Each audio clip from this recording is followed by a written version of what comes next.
25 juin 2009, le décès brutal du roi de la pop provoque une onde de choc mondiale. Tout autour du globe, les fans de Michael Jackson pleurent leur idole. Je veux qu'on m'explique, qu'on me dise la vérité sur sa mort. J'aurais pas imaginé un monde où je serais là et pas lui. Un an après, le décès de Michael Jackson continue de faire couler les larmes de ses fans.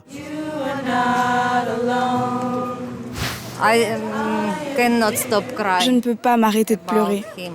Certains sont prêts à tout pour faire vivre sa mémoire, jusqu'à organiser des séances de spiritisme. Oh, je sens son esprit. Oui, j'ai senti quelque chose de froid. Oh mon Dieu. Oui, je le sens aussi. Pèlerinage à Hollywood, conspiration, la Jackson Mania n'a pas de limite. Dégagez d'ici, s'il vous plaît. La police de Los Angeles déteste Michael Jackson. À Pékin, nous avons rencontré le dernier phénomène en date, Xiao Bao, le fan le plus jeune du monde. Poussé par ses parents, à 4 ans seulement, il imite la star à la perfection et les vidéos de ses exploits ont fait le tour de la planète.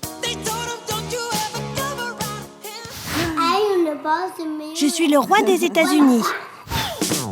Un an après la mort de Michael Jackson, pourquoi les fans n'arrivent toujours pas à tourner la page? Jusqu'où sont-ils prêts à aller pour faire vivre sa mémoire? Et comment expliquer leur dévotion sans limite? Nous sommes à Hollywood, devant la villa où Michael Jackson a rendu son dernier soupir il y a un an. Depuis, un groupe de fans se réunit ici tous les week-ends pour rendre hommage au roi de la pop. Plus qu'un artiste, pour eux, Michael est un dieu. Il a transmis les messages de Dieu sur Terre. Si j'ai une relation avec Dieu, c'est grâce à Michael Jackson. Et aujourd'hui, un invité surprise est au rendez-vous. Un Michael en carton, grandeur nature, apporté pour l'occasion par Erin, la leader du groupe. Oh mon Dieu! Une reproduction très ressemblante. Certains fans en arrivent même à le confondre avec l'original. Je suis tellement honorée qu'il soit là, debout, avec nous. Il me manque tellement, mais je dois rester forte. Et pour faire honneur à Michael, une fan n'a pas hésité à traverser la planète. Irina arrive tout droit du Kazakhstan. Se rendre devant la maison de son idole, c'était son rêve. Je pense à lui à chaque minute, chaque seconde. Je ne peux pas m'empêcher de pleurer. Pour cet énième hommage, même les enfants sont mis à contribution. À 5 ans à peine, Mia maîtrise déjà le moonwalk. Après la danse, place à l'émotion, les fans s'installent le long du portail pour pleurer Michael. Une fois de plus. Je veux que Michael revienne. La douleur est à son comble. Un an après la disparition de la star, les fans n'arrivent toujours pas à encaisser la nouvelle. Des larmes de désespoir, mais aussi de rage, car le groupe se bat pour une cause, obtenir la vérité sur la mort de Michael Jackson. Pour nos fans, un homme doit payer le prix fort. Il s'agit du docteur Murray, le médecin chargé d'administrer les médicaments à la star juste avant son décès. À chacune des apparitions du docteur Murray, le groupe manifeste devant le tribunal. Leur devise, justice pour Michael. Un combat difficile à comprendre pour leur entourage. Les gens pensent qu'on est bizarre, ils essaient de nous éviter. Mais ils ne comprennent pas que pour nous, c'est comme si on avait perdu un membre de la famille. Le portail s'ouvre, un moment de grâce pour les fans, mais pas pour les nouveaux occupants de la maison. Allez les amis, dégagez. Michael ne vit même plus ici, voyons. Vous comprenez? Direction Hollywood Boulevard. Sur ce trottoir se trouve l'étoile de Michael Jackson. Ici, tous les samedis, Erin et ses amis poursuivent leur pèlerinage. Mais aujourd'hui, surprise, Michael est déjà sur les lieux. Incroyable. C'est fou comme il lui ressemble. La concurrence n'effraie pas nos fans, qui sortent leur faux Michael en carton. C'est parti pour un relooking de l'étoile. Fleurs, chandelles, la veillée du défunt peut maintenant commencer. C'est fou, non? On fait ça le plus souvent possible pour se souvenir de lui. Mais pas seulement, c'est aussi pour que les autres se souviennent de lui. Mais aujourd'hui, leur petite cérémonie n'a pas l'air de beaucoup plaire à la police de Los Angeles. Allez, dégagez, circulez, s'il vous plaît. Alors, pour déjouer les menaces de la police, les fans ont une astuce.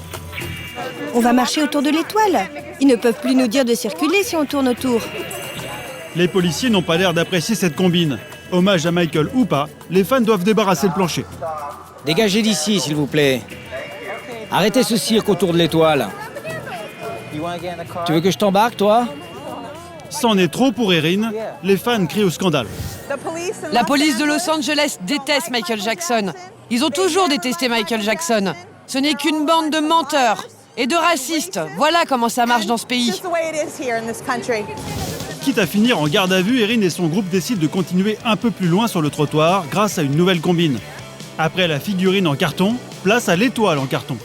On a acheté une fausse étoile et on va la mettre ici pour la veiller.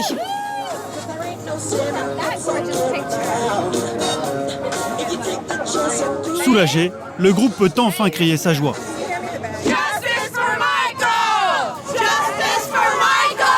Pour clore les festivités, place à la prière. Seigneur, nous te présentons Michael ce soir et nous demandons à Jésus de nous rendre justice pour Michael Jackson.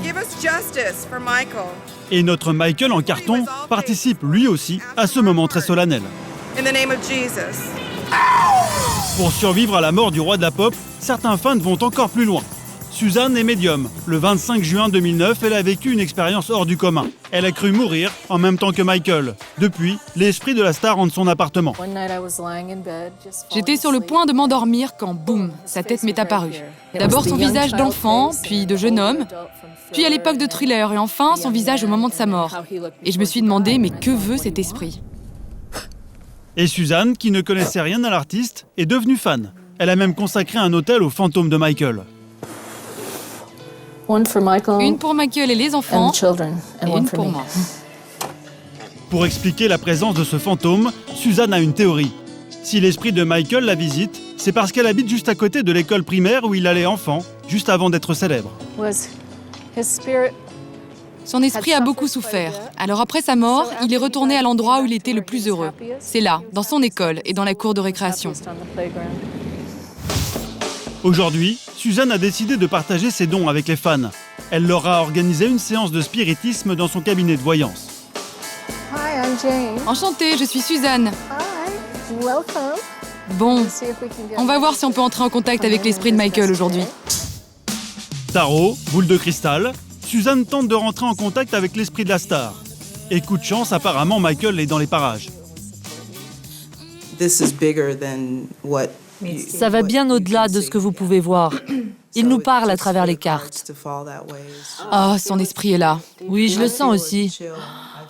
Vous aussi ? Oui, j'ai senti quelque chose de froid. Oh mon Dieu. Il est là. C'est comme un coup dans la poitrine. Et après, ça descend comme ça dans mes bras. Alors les fans en profitent pour se confier directement au roi de la pop. Je voulais vraiment lui dire que je l'aime tellement et qu'il me manque chaque jour. Je pense à lui tout le temps. Mais il y a une chose que je regrette sincèrement. Pendant son procès en 2005, je n'ai pas été assez présente pour lui. Il te pardonne. Elles vont jusqu'à lui poser des questions troublantes sur les circonstances exactes de sa mort. Michael, est-ce que tu veux nous parler des circonstances de ta mort ? Regardez, on l'a aidé à mourir. Le verdict tombe. Pour les fans, pas de doute, on a tué Michael. Ne dites rien à personne, surtout. Pour se remettre de ses émotions, Suzanne a décidé de répondre à une envie incontrôlable, du poulet frit.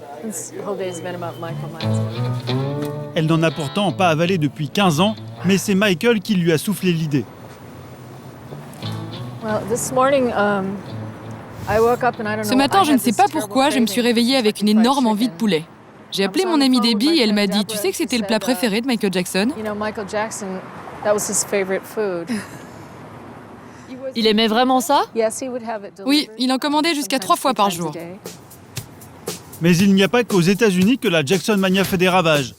En Chine, un mini Michael à la côte et ses vidéos ont fait le tour de la planète. Voici le petit Xiao Bao, le plus jeune imitateur du roi de la pop au monde.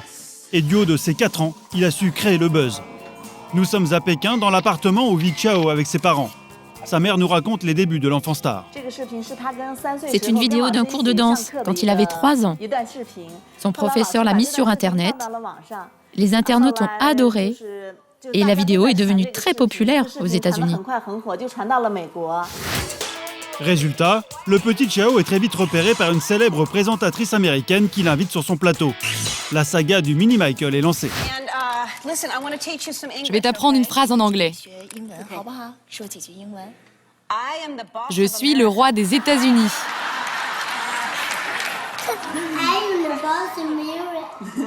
Je suis le roi des États-Unis. Mais peu importe le succès, comme tous les enfants de 4 ans, Chao n'en fait qu'à sa tête à la maison et ne vit que pour sa passion, Michael Jackson. Tu veux jouer? Mais tu n'as pas fait tes devoirs. Non, je veux jouer. Viens, je te raconte une autre histoire. Non. Même ses jouets sont à l'effigie du roi de la pop. Et si le cœur y est, le chant n'est pas encore très au point, comme en témoigne cette interprétation libre de Beat It.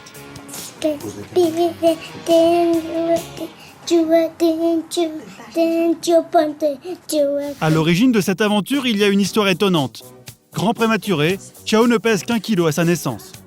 Il était tout petit à la naissance. Il devait rester en couveuse. Alors, pour le stimuler, les médecins suggèrent une tactique. Son père et moi, on lui a fait écouter de la musique. À notre grande surprise, il a été très réceptif. Ça le calmait quand il pleurait.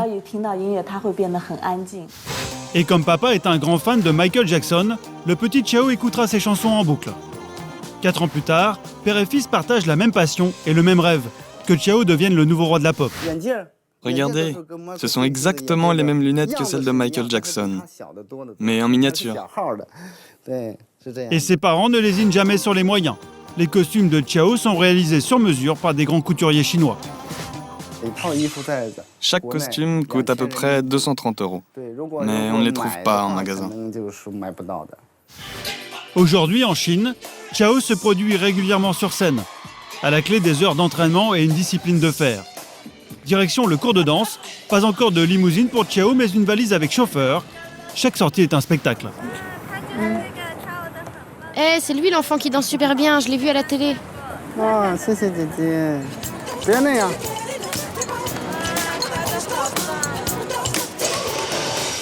Fini la promenade, les répétitions peuvent maintenant commencer. Michael a commencé lui aussi à 4 ans, exactement comme Xiao Bao. S'il fait des efforts, peut-être qu'il deviendra même meilleur que lui. Un show travaillé, mais aussi une activité lucrative pour la famille du petit prodige. En Chine, tous les membres de la famille contribuent aux revenus du foyer. On partage l'argent entre nous. Que ce soit le salaire du père ou de la mère, on partage tout. Son argent ou le mien, c'est pareil. De son côté, notre mini Michael reste modeste. Une sortie au restaurant en guise de rémunération le satisfait pleinement, mais jamais de pause. Même ici, son père peaufine sa prestation. Tu n'as pas oublié comment Michael fait un bisou? Est-ce que tu peux me montrer?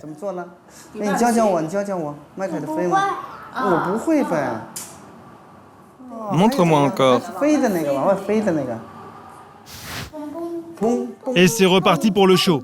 Chao n'est pas prêt de quitter le costume de son idole. Si certains continuent de faire vivre la légende du roi de la pop, d'autres en ont fait un véritable combat. Octobre 2009, 3 mois après le drame, c'est la sortie mondiale du film This Is It. Un succès planétaire, mais pour certains fans, un énorme scandale que dénonce le groupe This Is Not It. Et il se fait un pognon dingue sur lui. Lisez les témoignages de fans, madame. Lisez sur le site internet. Et l'un des membres fondateurs de This Is Not It, c'est Samantha. En ce qui me concerne, pour moi, les responsables de la mort de Michael Jackson, c'est tous les gens qui travaillaient avec lui sur la tournée et qui savaient qu'il allait mal et qui n'ont fait absolument rien pour le sauver. Une position très radicale, celle d'une fan en adoration devant son idole. Depuis 7 ans, Samantha était très proche de Michael Jackson. Avec 10 autres privilégiés, les suiveurs, elle a eu la chance de le rencontrer, notamment à Neverland. Il est sorti avec ses enfants, il s'est assis avec nous pendant 45 minutes, 1 heure. Avec ses enfants, on parlait par rapport à ses projets, quelle musique il aimait, tout et rien. Mai 2009, Samantha et son groupe sont sous le choc. C'est ici, dans ses studios, que Michael leur aurait fait d'incroyables révélations. Selon elle, sur les 10 concerts qu'il pensait avoir signés, Michael en aurait eu 50 à assurer. C'est en tout cas ce qu'il aurait dit à Samantha et ses amis. Il était vraiment troublé, attristé, au bord des larmes, en nous disant je suis qu'une personne, j'arrive pas à dormir, j'arrive pas à manger.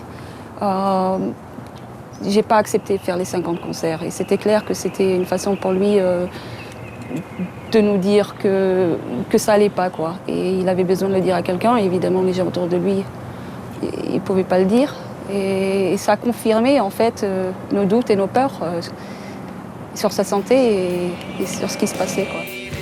Et les jours qui vont suivre ne feront que renforcer l'inquiétude de ses fans. Le coup final, c'était le 12 juin, quand on l'a vu squelettique. Et que là, on s'est dit, écoute, il reste